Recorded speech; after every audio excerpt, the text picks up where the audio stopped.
Hello po mga kapraps, dito tayo ngayon sa isang property na for sale at ito'y matatagpuan natin sa bayan ng Nagcarlan, Laguna.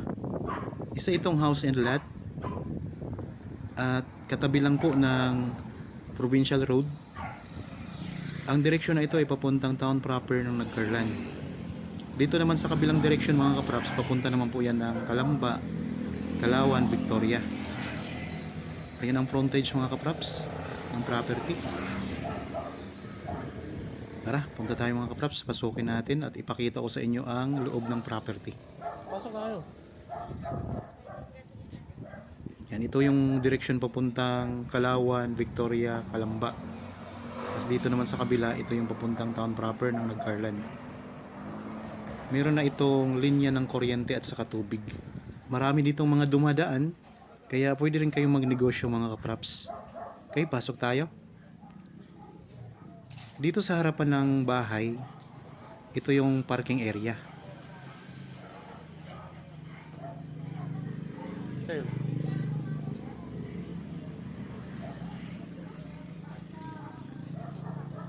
Yan, malawak po ang harapan ng bahay mga kapraps. May space pa kayo.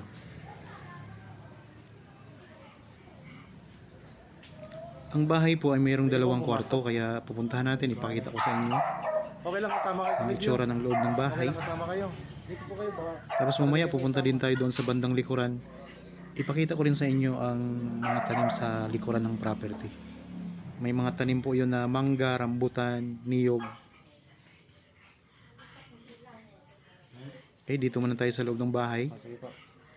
Bali lahat po ng gamit na nandito sa bahay mga kapraps ay kasama po sa bentahan.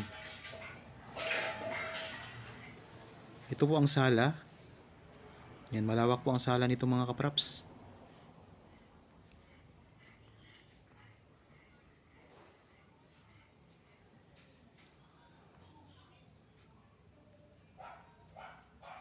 Kung kasama mga picture. Tapos punta naman tayo dito sa kwarto. Bali dalawang kwarto.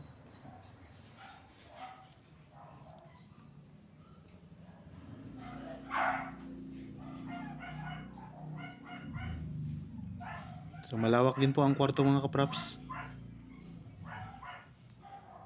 May aircon na. May mga cabinet na rin yan mga kapraps.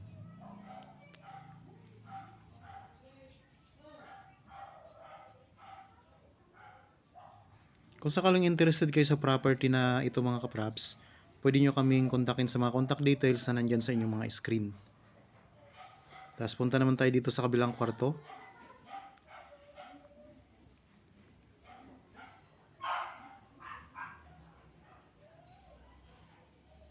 Yan, malawak din yung mga kapraps. Parehong malawak yung dalawang kwarto.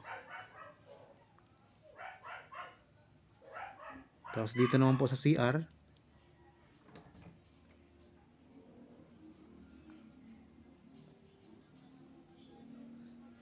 Ito yung shower room.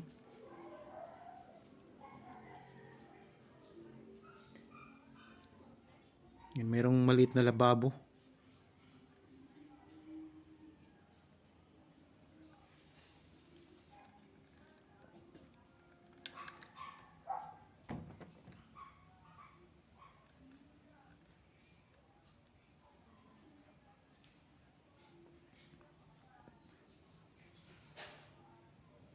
Okay, sundan nyo lang po ako mga kapraps hanggang sa matapos itong video para makita nyo ng buo itong property. Yan, dito naman tayo sa kusina, sa dining room.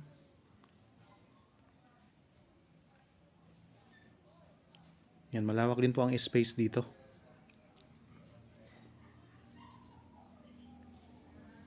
Yan, may mga cabinet na rin yan. Mga built-in cabinet mga kapraps, mayroon na rin.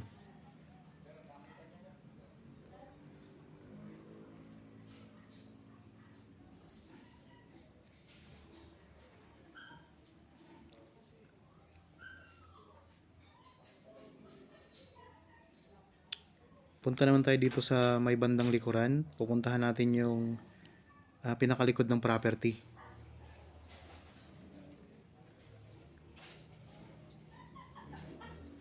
So meron din itong lababo. Pwede kayo dito maglagay ng dirty kitchen mga kapraps. Sinilas ko pala, naiwan ko. Likod pa po yan? Kasama ba yung likod? So kung sakaling mabili nyo ito, Okay, walang sinilas titirhan ko. nyo na lamang kasi kompleto na po siya sa gamit. Mayroong maliit na kubo dito sa bandang likuran ng property.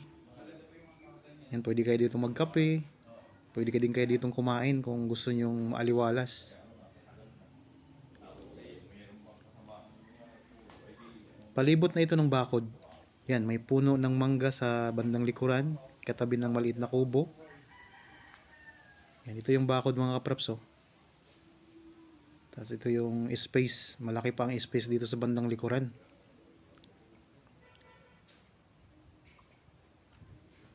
Ito kasama to? Okay. Dito may gate tayo. Meron tayong gate na para dito naman sa farm sa bandang likuran. Yan, palibot na rin yan ng sementadong bakod.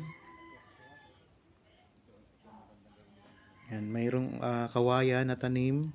Ito mga puno ng mangga, may niyog. Yan, may mga kapitbahay na rin kayo dito mga kapraps.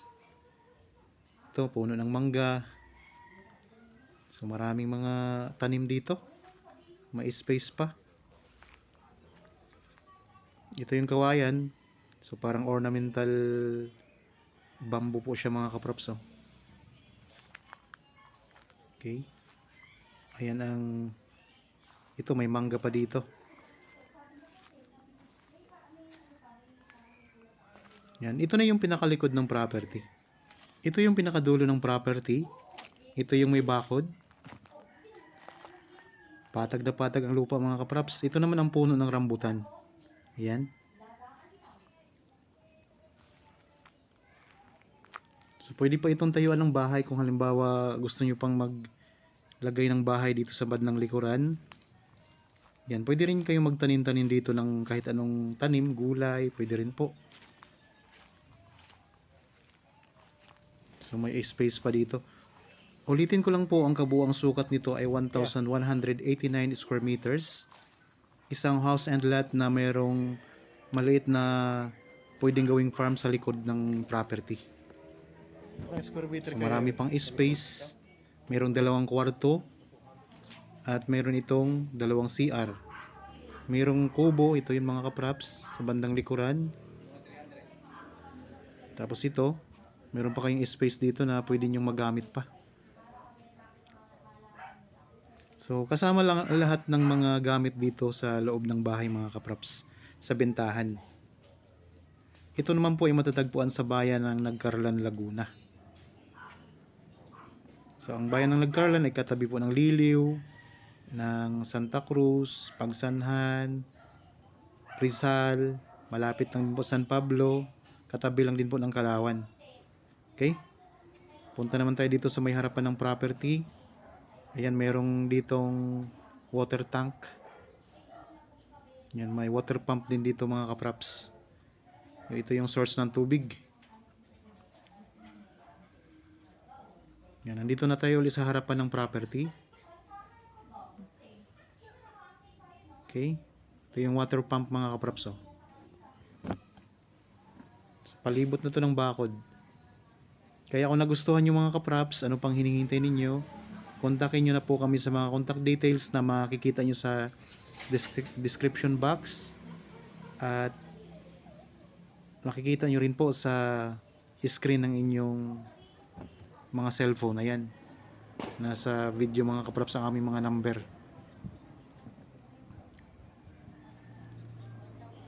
Ito pala mga kapraps ay corner lot itong property na ito. Yan, mayroong maliit dito na grotto sa harapan ng bahay. Ito yung katabi na mismo ng kalsada.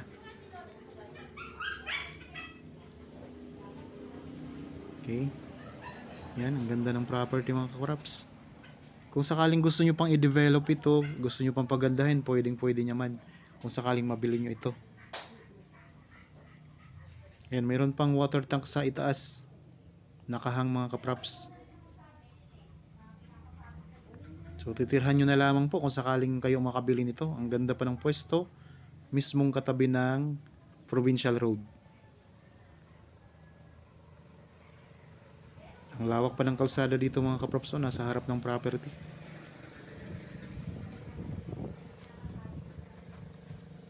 So ito yung mga kikita natin sa harapan ng property mga kaprops. Ang daming dumadaan dito.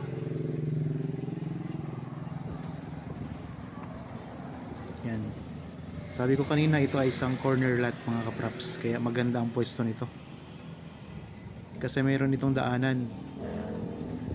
Ito mga kaprops, oh, yan, daanan yan papasok doon. At yun yung pader ng property, yung bakod na semento. Okay, sana nagustuhan nyo po ang property na in-offer ko sa inyo ngayon. Para po sa mga bago pa lang sa aking channel at napadaan lamang po dito sa aking channel, huwag nyo pong kalimutang mag-subscribe at pindutin na rin po ang notification bell para maging updated kayo sa mga bagong property na i-offer po namin.